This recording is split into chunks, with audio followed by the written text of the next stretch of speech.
بالله السميع العليم من الشيطان الرجيم بسم الله الرحمن الرحيم وصلى الله على النبي الكريم أما بعد السلام عليكم ورحمة الله وبركاته manyan malamanmu na ƙasar Najeriya Allah ya saka muku da alheri. Maganar zanga-zanga da kuke yi cewa baya da kyau, to Allah ya saka muku da alheri. To ina so in tunasar da ku kuma, in har zanga-zanga baya da kyau, to shin mantuwa kuka yi cewa akwai kunutu na nawazil?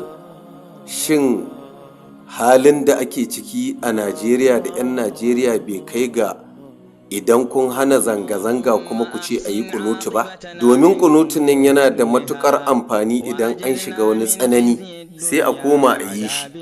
Domin me? Ni ma ina goyon bayan ku, ba a san in an fara zanga-zangar nan me zai faru ba. Kila waɗansu su yi amfani da shi su yi barna, haka abin zai iya kasancewa.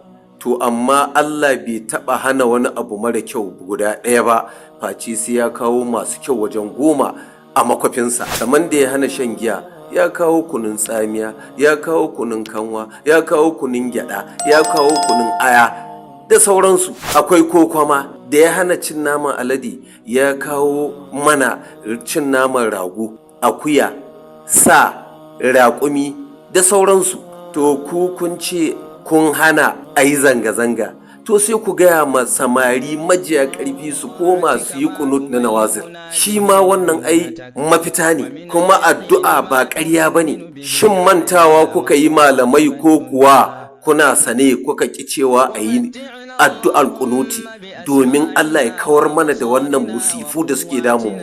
Saboda haka ni dai in mantawa kuka yi, ina tunasar da ku. In kuma da gangar ne kuka ƙi cewa a yi kunuti, to wallahul musta'an, mu da ku duk bayan Allah ne. Allah kuma yana kallon mu, yana jin mu, masani ne akan dukkan komai. Assalamu alaikum.